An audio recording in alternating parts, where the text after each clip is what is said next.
The following content is provided under a Creative Commons license. Your support will help MIT OpenCourseware continue to offer high-quality educational resources for free. To make a donation or to view additional materials from hundreds of MIT courses, visit MIT OpenCourseware at ocw.mit.edu.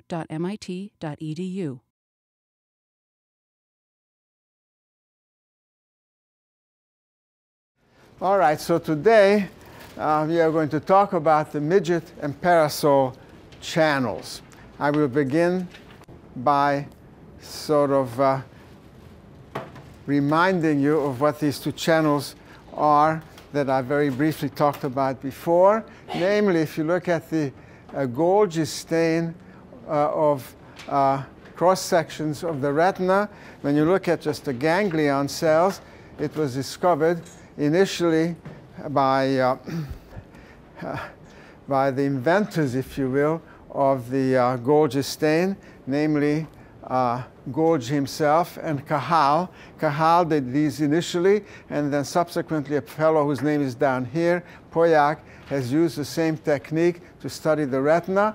And what he discovered was, not Poyac initially, but Cajal initially discovered, and then was verified by Poyac using these anatomical techniques, namely the Golgi stain, that there's one class of cells that have very small dendritic arbors, as you can see here, another set that has much, much larger arbors. Now, once this was discovered, subsequently when it became possible to record from individual cells and to study their receptive fields and their basic organization, and also to look at them from a different point of view, it was first of all shown that these are two very distinct classes of cells in terms of the dendritic arbors they create. And as I mentioned to you before, these cells are called parasol cells because the dendritic arbors look like an umbrella. All right? And at comparable eccentricities, the midget cells are 3 times smaller in diameter than are the so-called parasol cells. And then I showed you some data the last time indicating that these two types of cells conduct at different velocities to the central nervous system, with these bigger cells having bigger axons conducting significantly faster than the midget cells, and that you get a distribution when you record from all the axons in the retinal geniculate pathway, that they form separate populations. Because initially the argument was, well, maybe this is just a continuous population of cells. But it turns out these are indeed two very distinct classes on the anatomical level as well as the conduction velocity level.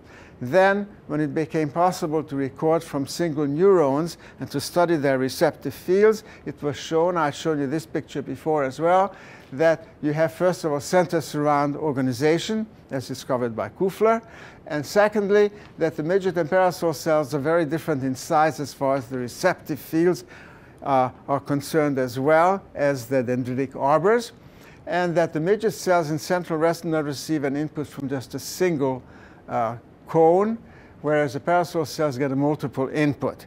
And another distinction that was at that time made is that the neuronal responses are such that midget cells respond in a much more sustained fashion when you activate the center mechanism than do the parasol cells. So these respond much more transiently.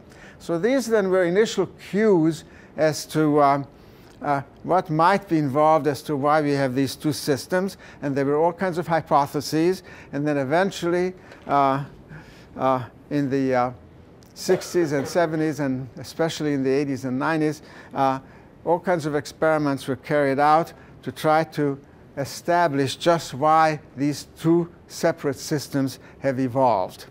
All right, so now when the anatomical work was further progressing, it was found, as I've mentioned also the last time to you, that each cone in the retina, certainly true for the red and the green cones, gives rise, which would be equivalent to the midget system, gives rise to an on and an off bipolar cell. Those are the ones we discussed the last time. What I did not discuss the last time, and I'm not going to discuss today either, but the next time we talk about color perception, is that the blue cones How many of you remember what is the frequency of blue cones in the retina? 1 in 8. Okay, very good.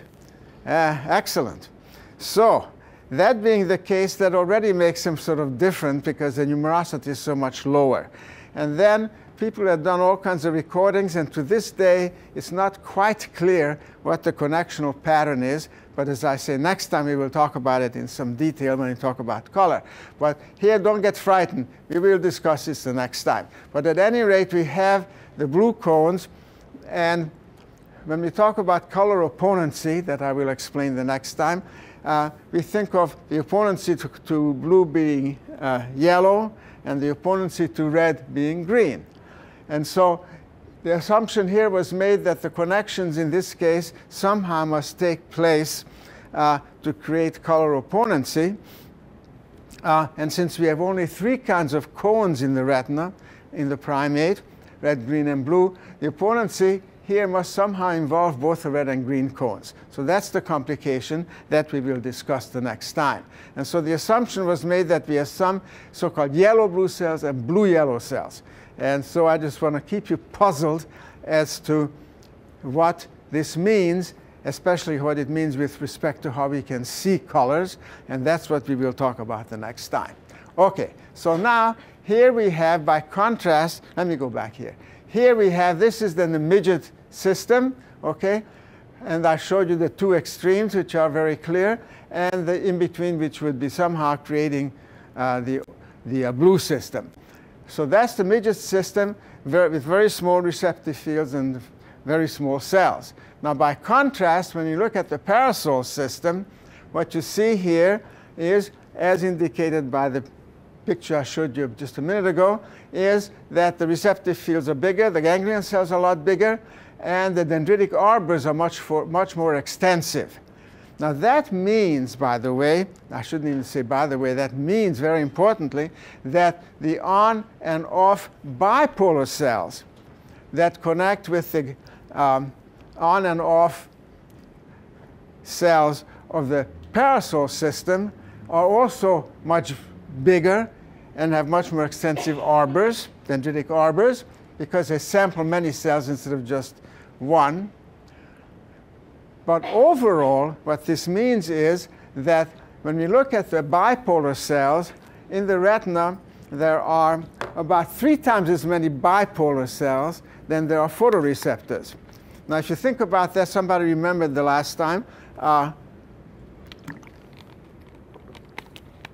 in the retina we have about 50 million cones, and we have about 120 to 150 rods. And so then if you think about the fact that at least for the cone system, we have 3 times as many bipolar cells. This only applies really fully to the cone system. That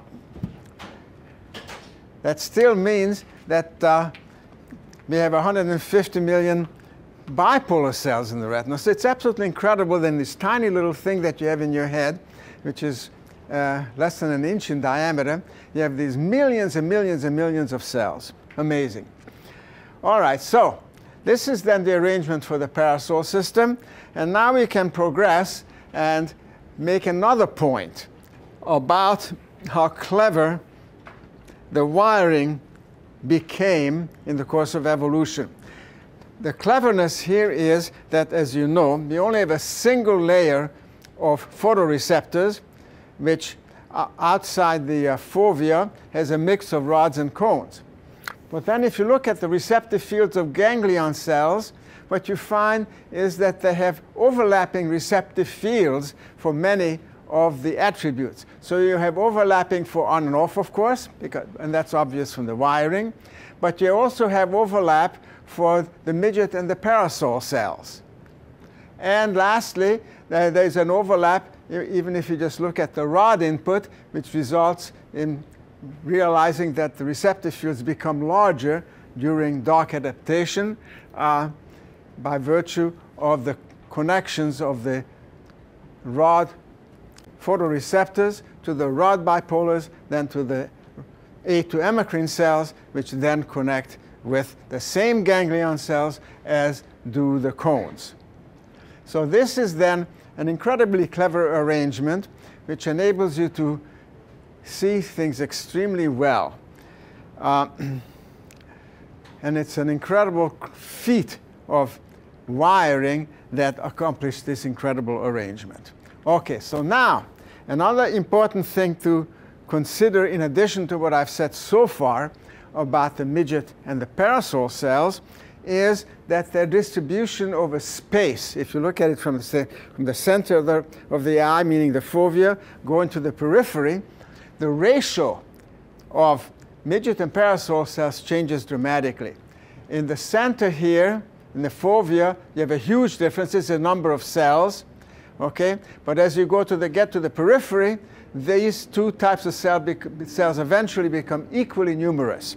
Now, to show this in relationship to the lateral geniculate nucleus, again, to repeat, in the fovea, you have an 8:1 ratio. In the periphery, we have 1:1 ratio.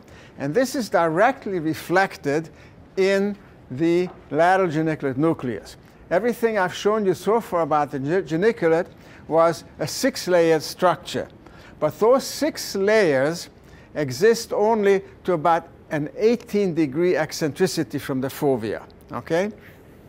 And after that, the lateral geniculate nucleus becomes a 4-layered structure. And as sort of done here in a schematic fashion, the 4 layers are, for the left and right eyes, are pretty much equal in numerosity. And that creates then the 1:1 ratio. So that makes one think, why do we have this shift? There must be something very important in central vision for which the midget system is good for. And in peripheral retina, the parasol system becomes more important. So we are going to pay attention to that as we examine what the functions are of these two systems.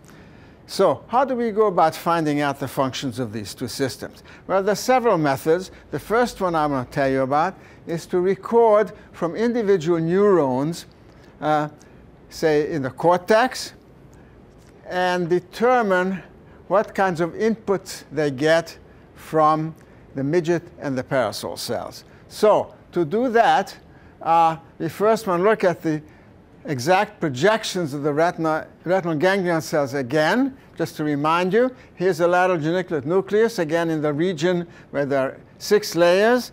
I already showed you this picture before, and I told you that the parvocellular layers project to 4C alpha, the magnocellular layers to 4C beta, and those other cells, which we'll talk about eventually, and the interlaminar layers project to the upper parts of the cortex. So now we have a good idea that even the input to the visual cortex, meaning in this case, of course, a V1, the two systems are separate in the input layers, in 4C alpha and beta. And then the question comes up, well, what happens when you look at cells above and below the input layers? Do they converge, or what's going on? So that's the kind of questions we're going to ask. And we are going to look at this more carefully here to find out just how do you do an experiment like that. Well, one thing you can do here, you can use a reversible agent, okay, that you can inject either in the parvocellular or magnocellular layers of the geniculate. And if you do that, if in the parvocellular layers, it would be a blocking agent. Xylocaine is something that's used frequently. There are several other agents. And so if you inject that substance in here, you render the cells in the geniculate unresponsive. It's sort of the same idea as what we talked about with APB the last time, except this is not quite as neat because it's not a pure chemical treatment like we did with APB. Secondly, you can do it in the magnocellular layers as well and block that region. Now, if you do this kind of experiment, let's first talk about what happens in area V1. Now, this is a very difficult and complicated experiment. Sometimes you can spend days recording from a single animal. Because first of all, what you have to do is you have to put in electrodes into the lateral geniculate nucleus, which is way down, preferably into both regions, but in many experiments just do one or the other, and then put an electrode into V1. Now, the next important task, of course, is that you've got to record from V1 in the region to which these cells or these cells project. Okay?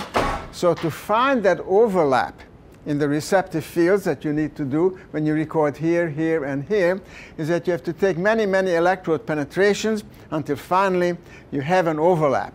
And once you have that overlap, you can be sure that when you inactivate this region by injecting the xylocaine, you can assess what the responses are in the V1 before, during, and after the injection.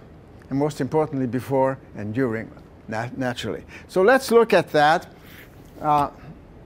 This has been done studying many cells to get an overview of what's going on. And I'm going to show you initially just one example of a cell to give you a feel for what that's like. So here we have the cell respond. What you do is you take a bar of light and move it across the receptive field. Brrp, brrp, for each edge. So those are the two cumulative responses, light edge, dark edge. Okay? That's the normal. Now you inject into the parvocellular portions of the geniculate, and lo and behold, the cell keeps responding. Then you inject into the magno portions, and then lo and behold, the cell still keeps responding. But when you inject into both, bang-o, there is no response. So that means that this particular cell gets a convergent input from the midget and the parasol cells, okay, as they pass through the lateral geniculate nucleus.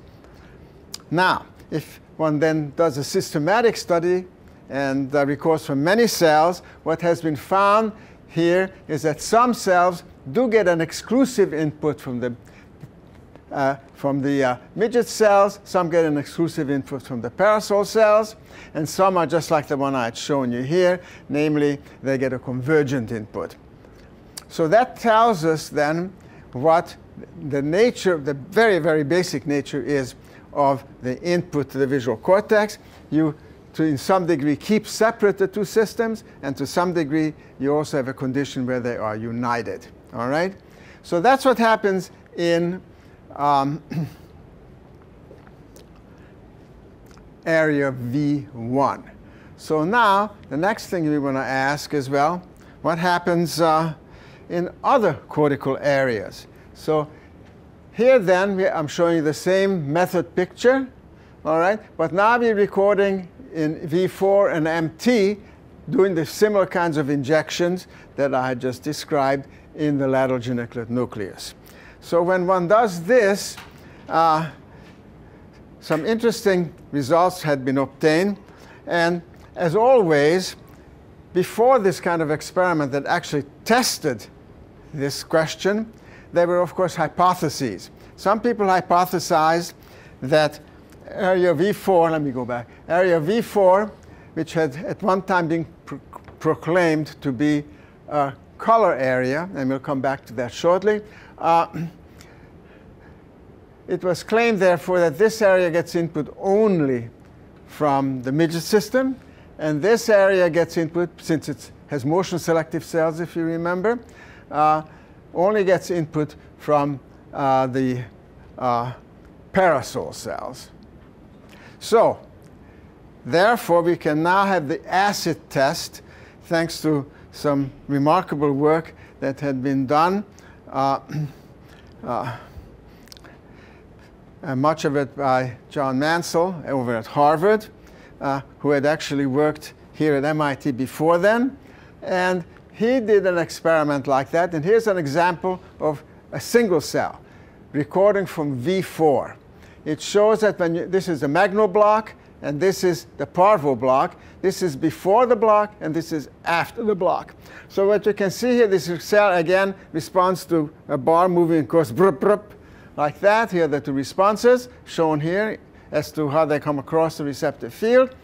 And you can see a vigorous response after you do this and before you inject APB into the, inject xylocaine into the genicular to block, in this case, the magno system, and in this case, the parvo system. This is backwards from the way I usually present it. I usually like to put parvo first, but that's just a bias. At any rate, you can see what happened. It's dramatic for this particular cell. After you injected, you blocked the magno system, the cell no longer cell has spontaneous activity, but it no longer responds to the edges. By contrast, when you do a parvo block, you only get a small effect. Okay? There is a reduction in this for this particular cell, but it's still responding. All right, so that is the example of a recording in area V4. Now let's go and ask the question, what about MT? Now here's an example, same arrangement, magno first, parvo second, before the block, after the block. In this case, in MT, you get a cell that totally stopped responding, okay, after magno block to this moving stimulus. And here, what you see is after parvo block, the response continues. So now that's, this is just two cells. Now to be sure that these two cells are generally representative of these observations, what you need to do is to collect this kind of information from many cells and then come up with a quantitative statement. So what you can do is you can, for each cell, when you do this experiment, you can determine how much the cell fired here to the stimulus and how much it fired here. And then you can get a ratio of that response. You can turn it into like a percentage, or maybe just call it a 0 to 1 number. Okay? And then if you do that for a whole bunch of cells, what you find is shown here. This is a bunch of cells in V4. This is a bunch of cells in MT.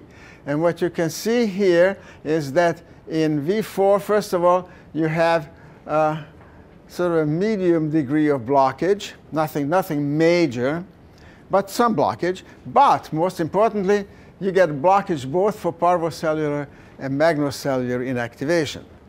By contrast, in MT, what you find is that when you block magnocellular geniculate, most of the cells are dramatically affected. Only a few cells are blocked that as a result of a parvocellular block.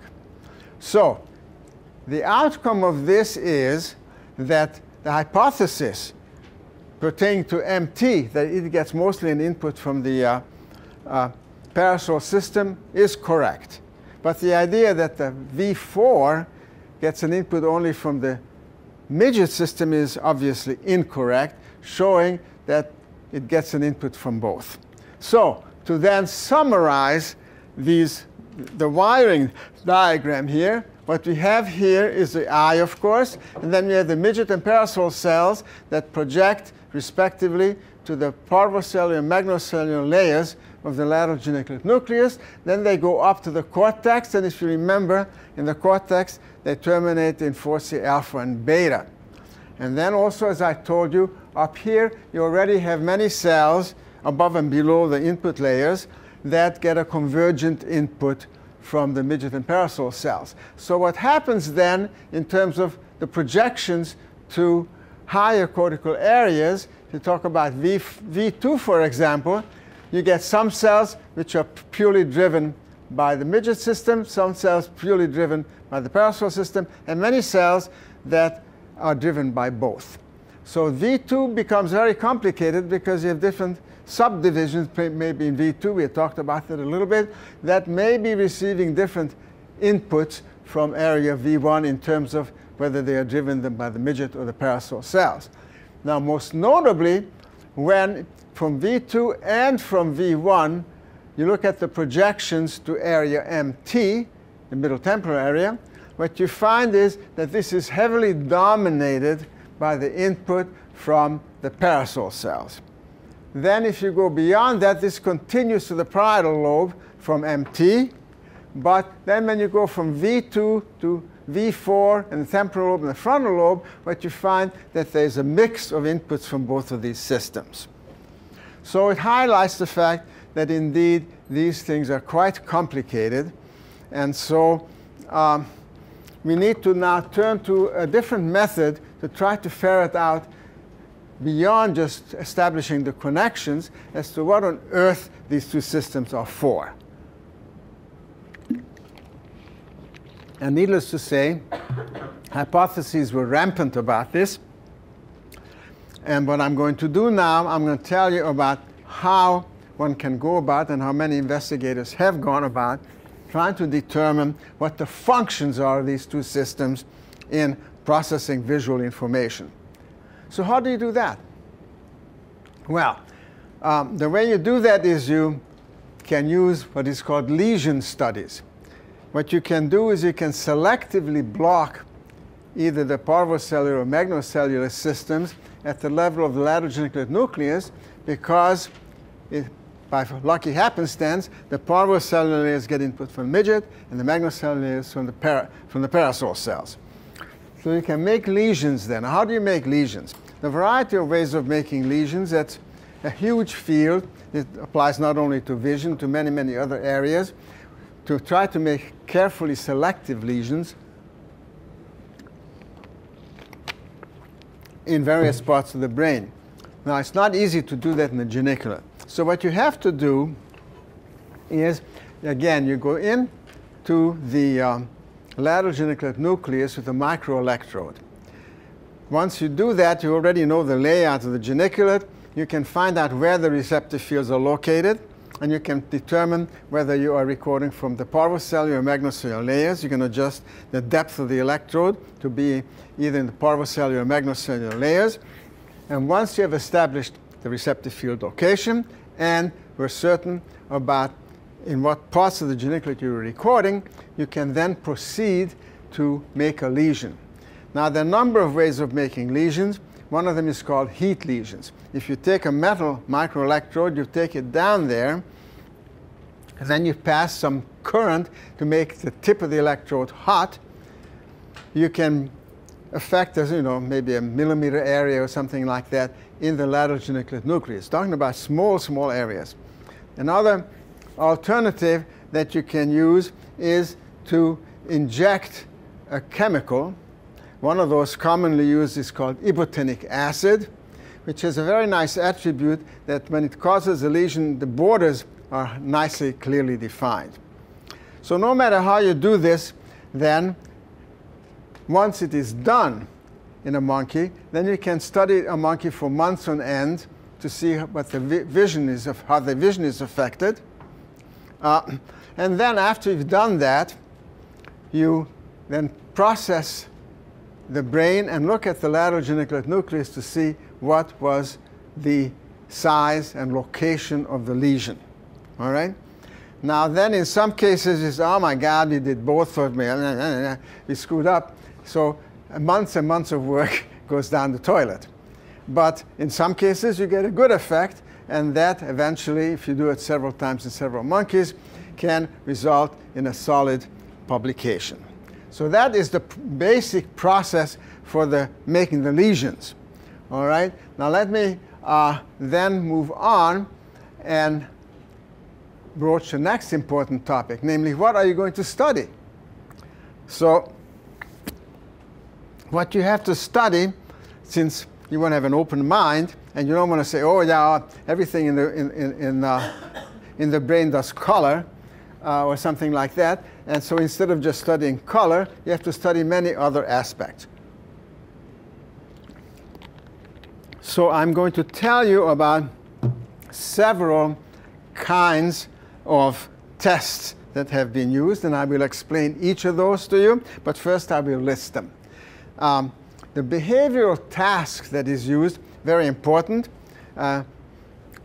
is that you got to be able to confine the crucial stimulus either to the area that you had blocked or the area that is intact. All right? So one way to do that, which is the easiest way, is to use a detection task. We already talked about that briefly. The monkey first fixates. That confines his looking to that location. And then you can present a stimulus like this. And if he makes a saccade to it, he gets a drop of apple juice for reward. Now that is the procedure. And then, of course, on next trial, it appears someplace else. On each trial, it's in different locations.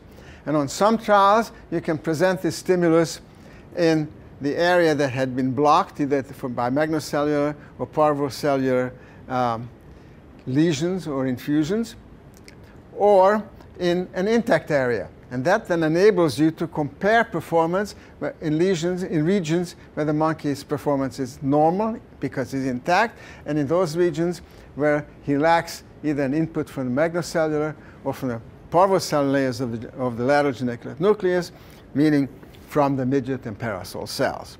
Okay, so now another task which is used to be able to carry out a more thorough examination of visual capacities is discrimination, in which case, after fixation, you have a whole bunch of stimuli coming on. This is very effective for studying color. And in this case, this discrimination task often is called the so-called oddity task. That's an easy way to remember it. Oddity because this is odd. All the others, the distractors, if you will, are the same. Only one stimulus is different. And of course, a monkey has to make a direct saccade to this stimulus to get a drop of apple juice for reward. So that would be your so-called discrimination task. So these are the two basic tasks that can be used. And now we can proceed and ask the question of what kinds of visual capacities should be studied. So let me just say one more thing, by the way. The way this is done in a laboratory is that you have a performance monitor, so-called, where the computer puts a square around each of the dots that will have appeared. In this case, this would be discrimination, or where they will appear singly in a detection task. And if the monkey makes a saccade that lands the saccadic eye movement, which you're recording, into the square area there, then automatically a drop of apple juice is discharged. But if he were to make a similar saccade to here, he would not get rewarded because this is the only correct position. And on each trial, that's going to be someplace else. Everybody understand the method? Okay, it's fairly straightforward. Okay, so now we can move on and look at an example of the kinds of lesions that this can create. Here is the lateral geniculate nucleus again, the 6-layered portion.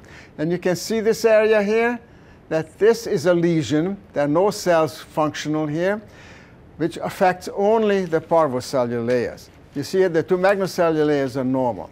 So this is the lesion area, okay, which affects a few degrees of visual angle, in this case in the lower part of the visual field. Now here we have a magno lesion. If you just look at this quickly, you say, what lesion are you talking about? But if you look closely, can you see this here? There are no cells here. So this is the region where both layers, magnocellular layers, that get the input from the parasol cells, have been blocked. So that is the block there. So this is then an example of a successful lesion. And once you do these kinds of experiments, some of these experiments can take a couple of years, maybe longer. You end up having some monkeys who have neat lesions like this. Then as a control, let me just add that, which I'm not going to show any pictures of, but you can also make on purpose a lesion where you block both of them, okay? Both the magno and the parvocellular layers. You just block out a portion of the lateral geniculate completely. Now that's an important control. For all kinds of experiments, controls are essential.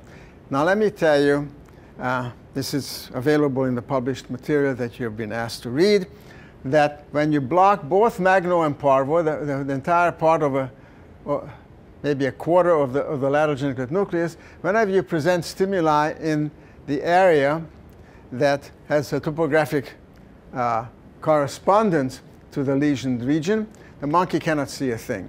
He cannot perform any of those tasks at all. So clearly, whatever effect one gets here with these selective lesions can then be ascribed, if you see a deficit after this one or a deficit after that one, can be ascribed to what the midget and the parasol cell systems do. All right? So that then is the procedure. And now we can move on and list the perceptual functions that one wants to test. Now think about it for a minute, just quickly. So what kinds of functions would I want to test if I'm running this experiment? How can we break down the multitudes of things that we have to process into some basic functions? Well, first of all, very important function, even though it may have not occurred to you, is called contrast sensitivity. Because everything you look at, the light reflects just about from everything that you look at.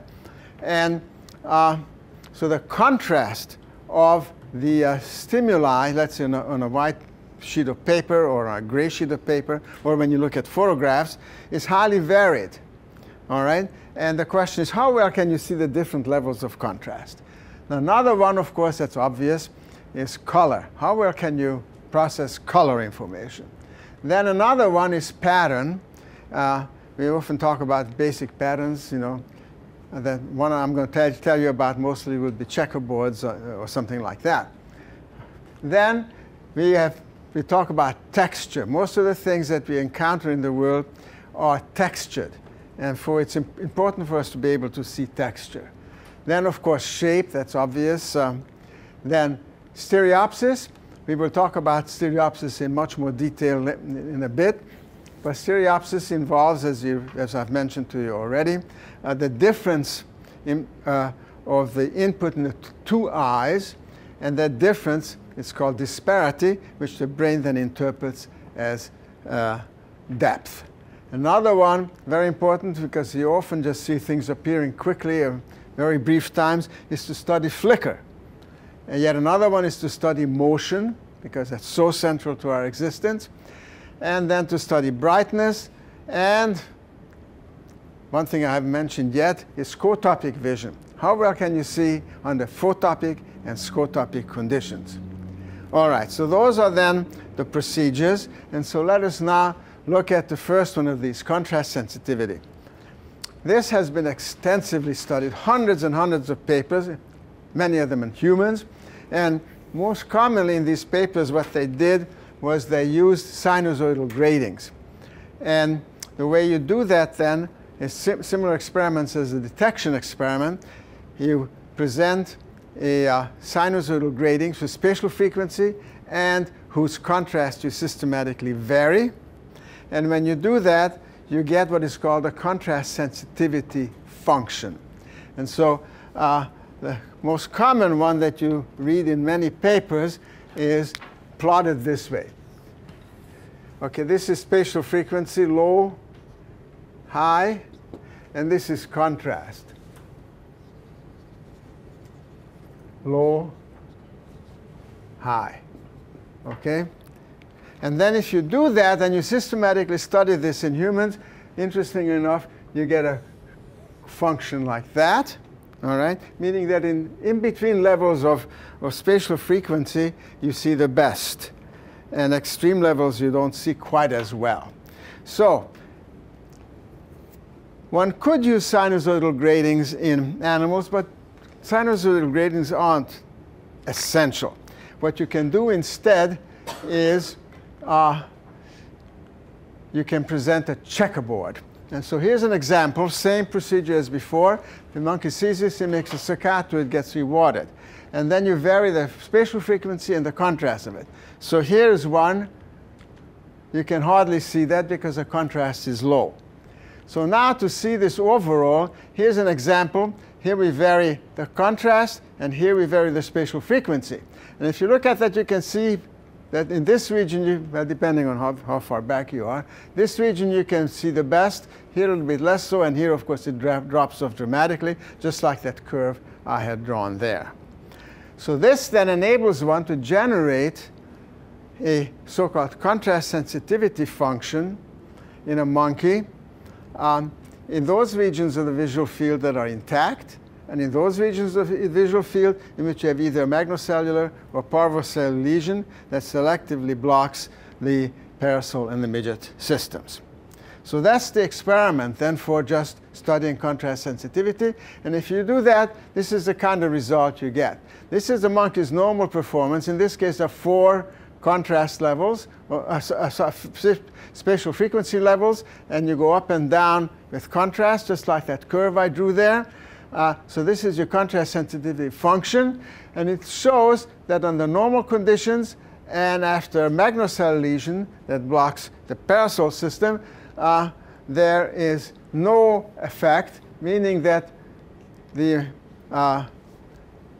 parasol system doesn't seem to be too important for contrast sensitivity.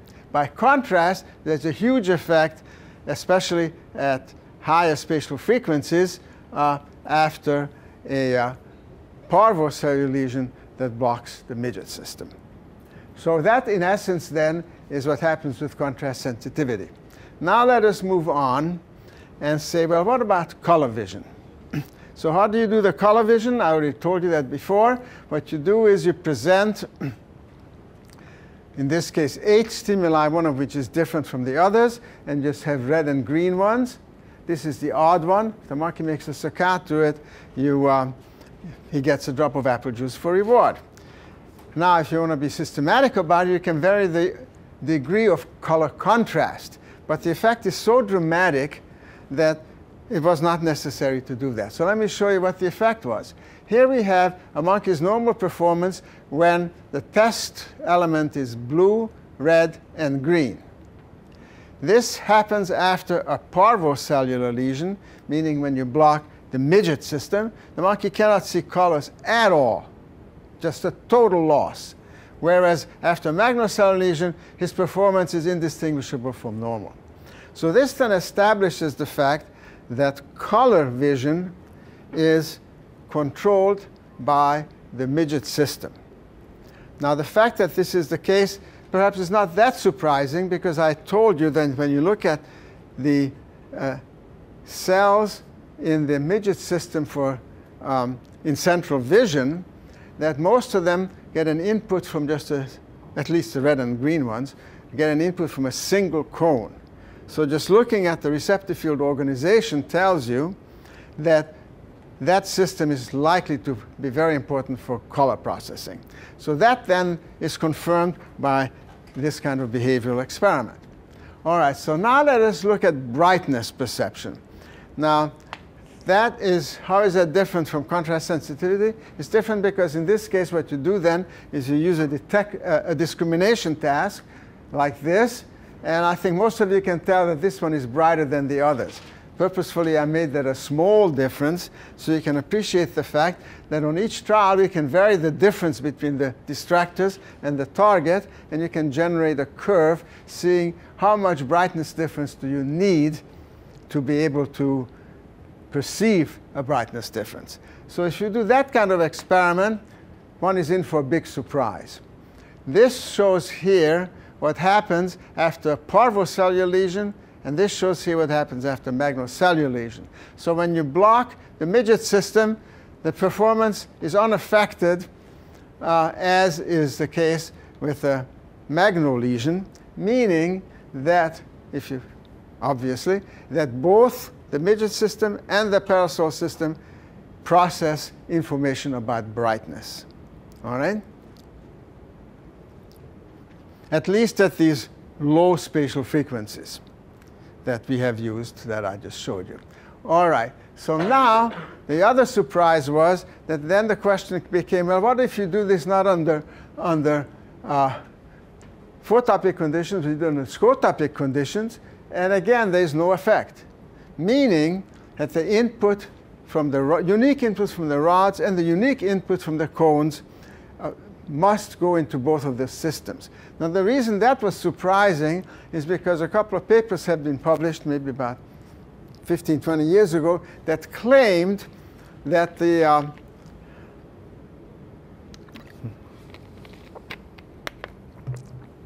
rods feed selectively into the parasol system, not into the midget system. So this totally disproved that, and then subsequently, careful anatomical experiments also established that both the small and the large cells retinal ganglion cells receive convergent input from the rods and the cones, as I had diagrammed to you in the previous session. All right, so then let's go on and look at pattern and texture perception. In this case, let me show you the kind of experiment is done. This is when you look at patterns. One way to do it, go back to those same checkerboards, but make them high contrast and have one at a different spatial frequency than the others. And then you can systematically vary the degree of spatial frequency difference between the targets and the distractors.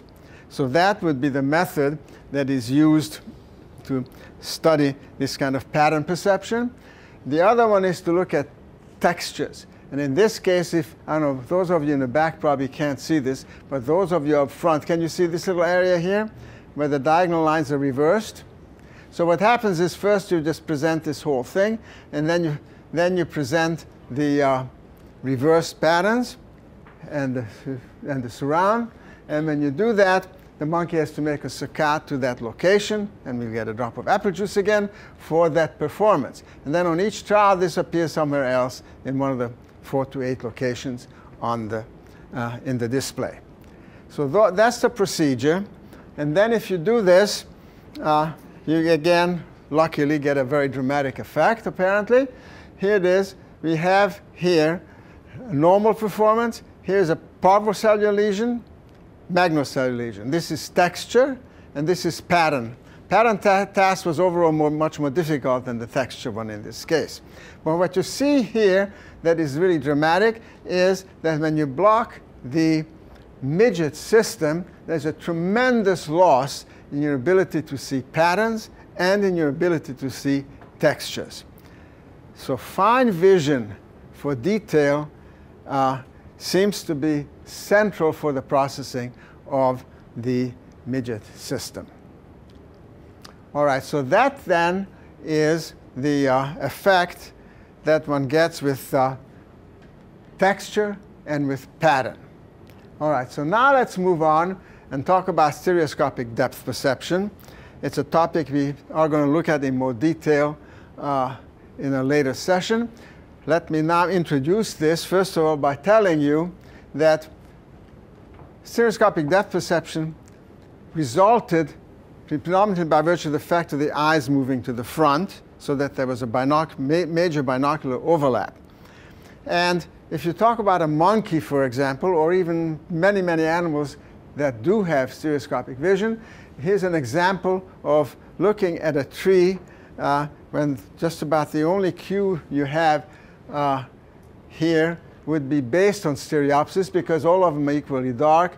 Which branch is in front of which one? And it's very hard to tell. If you're a monkey and you want to jump from this branch to this branch, if you can't tell where they are relative to each other, the monkey is going to fall down and drop dead. So it is very important for monkeys to have a highly functional stereoscopic system, which they do. And so how do we study this? Well, the way we study this is to use what is called a random dot stereogram. Random dot stereograms were created once computers became a reality many, many years back by Bela Yules. And he came up with the idea that if you use these kinds of random dot stereograms, there's no other depth cue. So in other words, you can study just the stereoscopic depth perception aspect of it. Now, why is this? Because what you do here is you look at these two displays, you present this to the left eye and this to the right eye. The way this is done is that you use what is called a stereoscope. How many of you I bet you most of you have seen a stereoscope. Everybody see a stereoscope? No?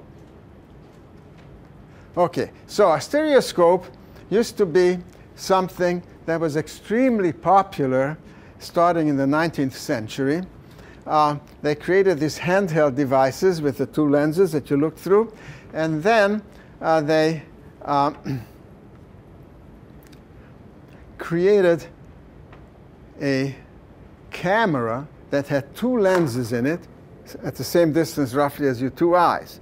And so it took a picture, thereby creating two pieces, one by each, I shouldn't say eye, but by each lens, okay? And then what you did, since the two have a slightly different perspective what you're looking at, then the photographs were put into the stereoscope. You looked at it, these two images are fused then, looks like a single image, and due to the very disparities, you see real depth. It's really dramatic. And when we talk about stereoscopic depth perception, I'm going to actually bring some stereoscopes here and some examples so you can see exactly what that is like.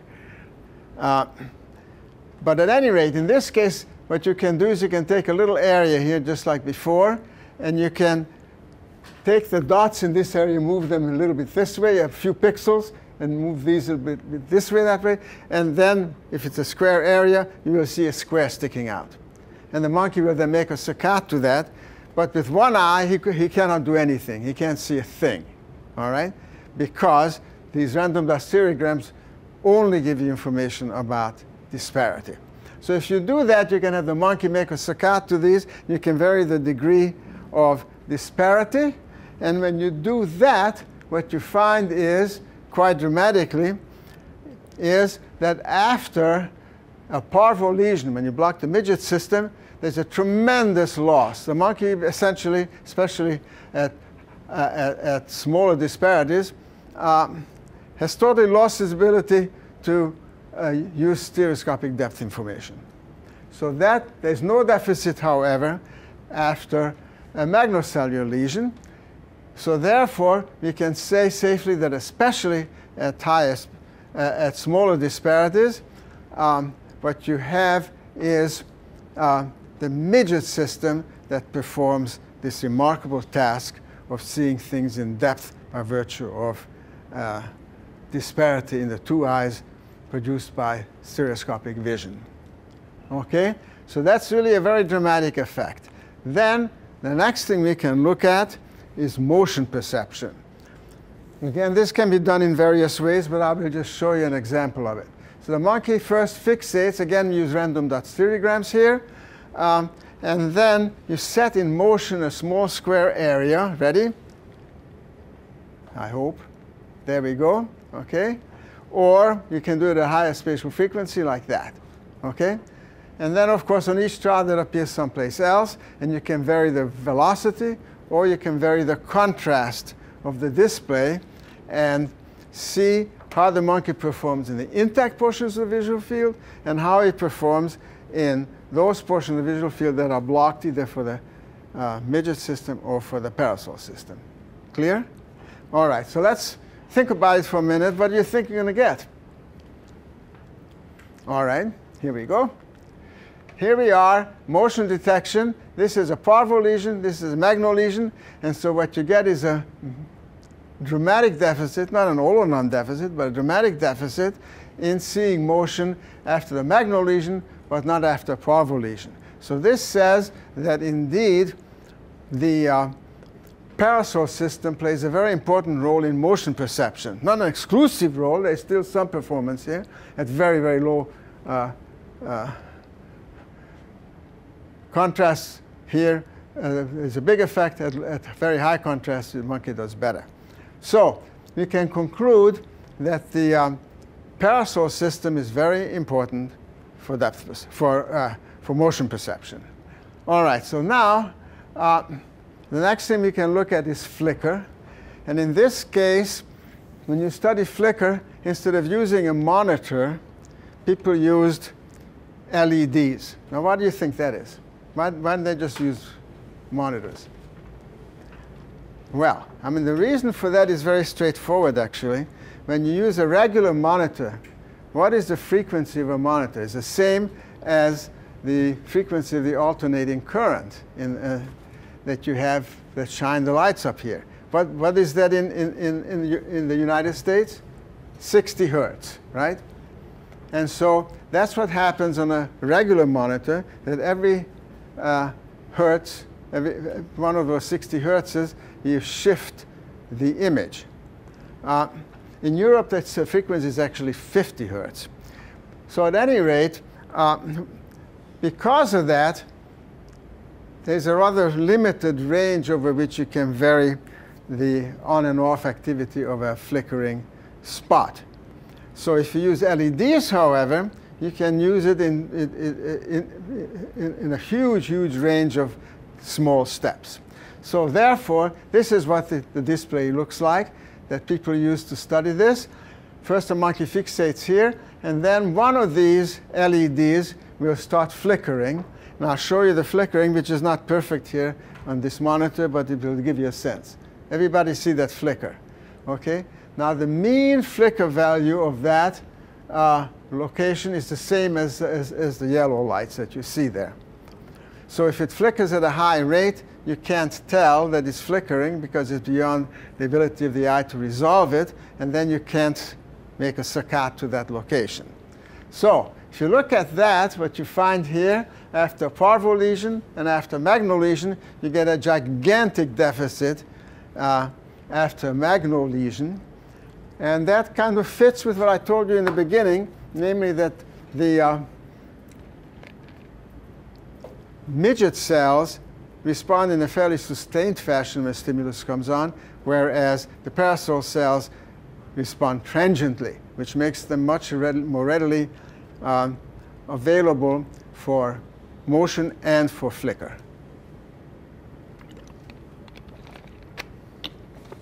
So those then are the major arrangements that we see with these various experiments.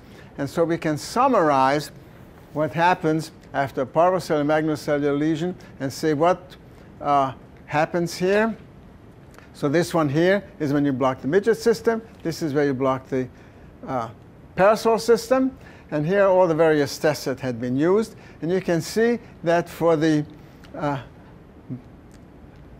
parasol system, the major deficit arises in motion perception and flicker perception. So those two are very important for the, in the processing of the parasol system.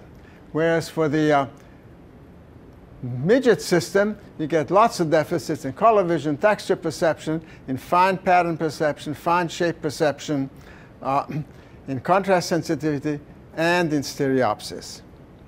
So this then gives you a sense of what these two systems are important for in processing visual information. And so what we can do next is to summarize what I just told you, namely that the midget system is important for color, texture, fine form, and fine stereo. The parasol system is important for fast flicker and fast low contrast motion. Both systems are capable of doing brightness, coarse form, coarse stereo, slow flicker, slow high contrast motion, and scotopic vision.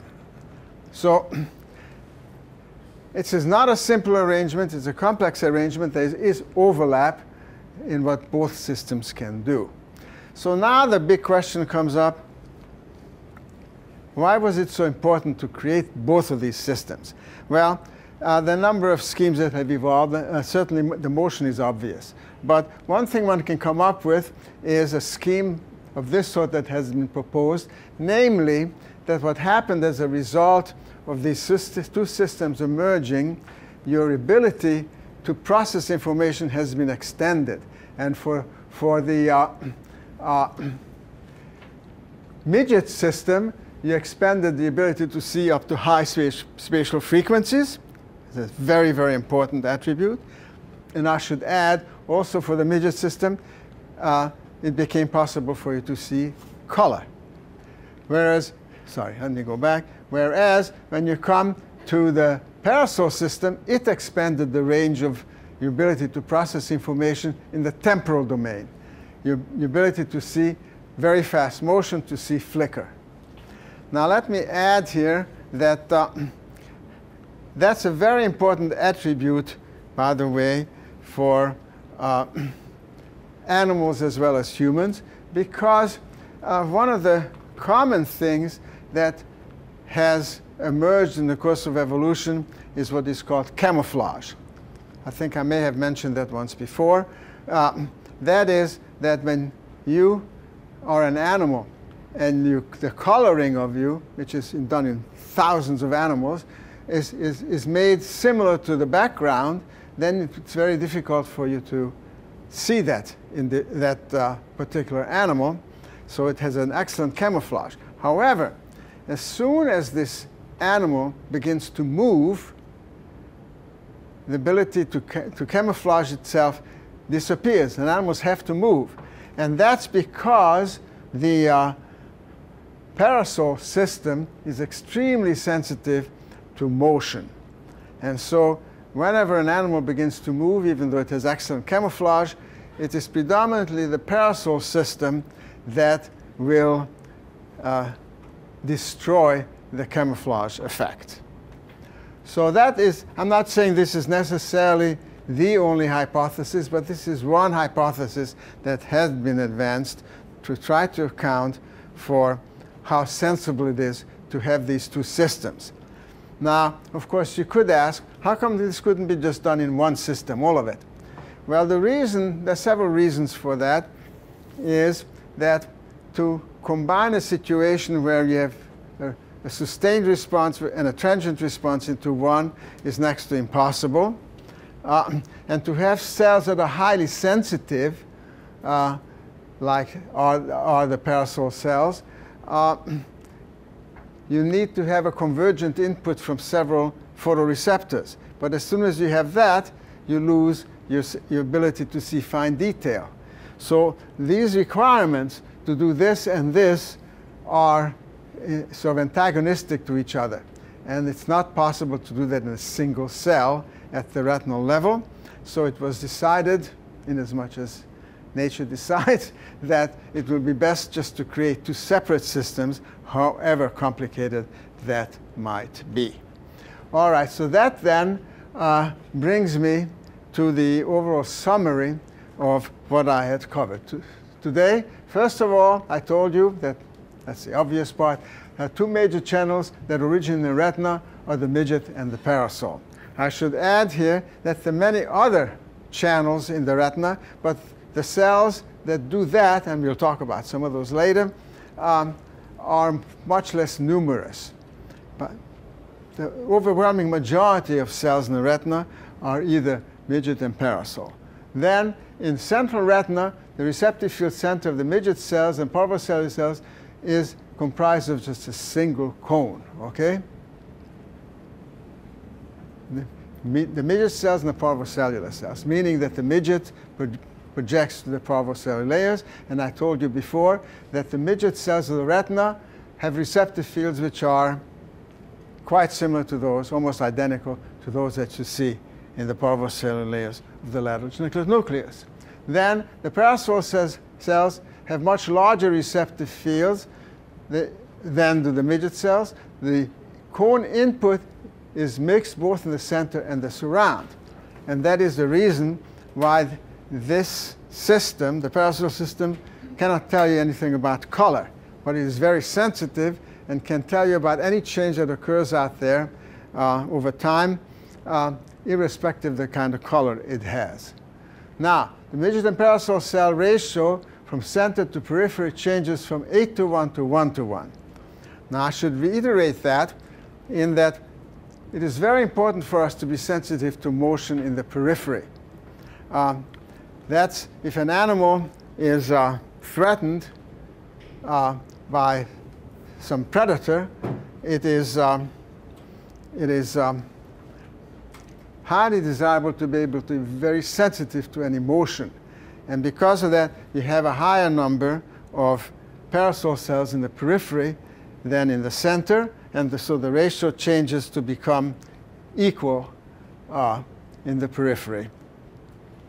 Now, the midget and parasol systems converge on some cells in V1, and the prime example I had shown you when they were separately blocked at the level of the geniculate, that the cell I showed you was one that did receive a convergent input. But many other cells receive single inputs.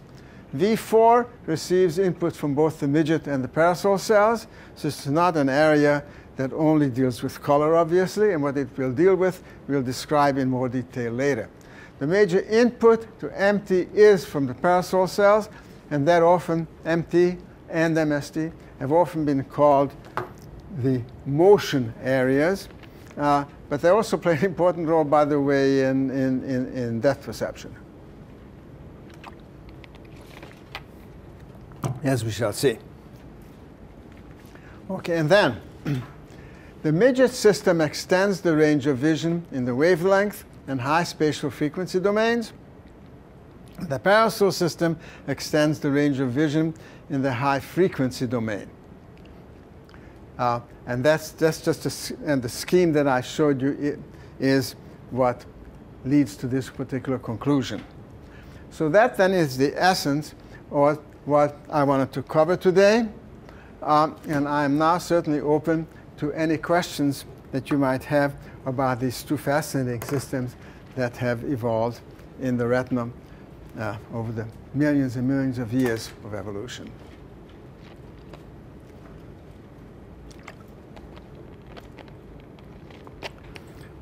Well, I was so clear that there are no questions, huh? All right, well, I hope that you've sort of gotten a sense of what it is like to do these kinds of experiments, and how, luckily, at least in some cases, these experiments can lead to nice discoveries as to the workings of the visual system.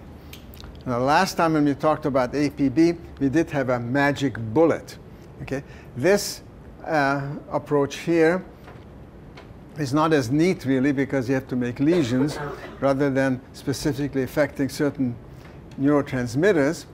And that could not be done because the neurotransmitters for the midget and the parasol cells are similar. So you can't use that kind of procedure that we were able to use miraculously for the on and off channels. All right, then, so that in essence is what we are going to cover today. And so next, did everybody sign? Any one of you not signed the attendance sheet? If not, please come up here and sign it. And then let me just say again that next time we are going to talk about color, another fascinating topic. And we are also going to talk about visual adaptation. And if you get a chance to do so, please try to read the preparatory material, which will make it easier for you to not only comprehend, but especially to be able to memorize these facts. And the memorization is a very important part of learning things in any course. And it will, of course, be essential when you get to the stage of having to take the exams. All right, well, thank you so much.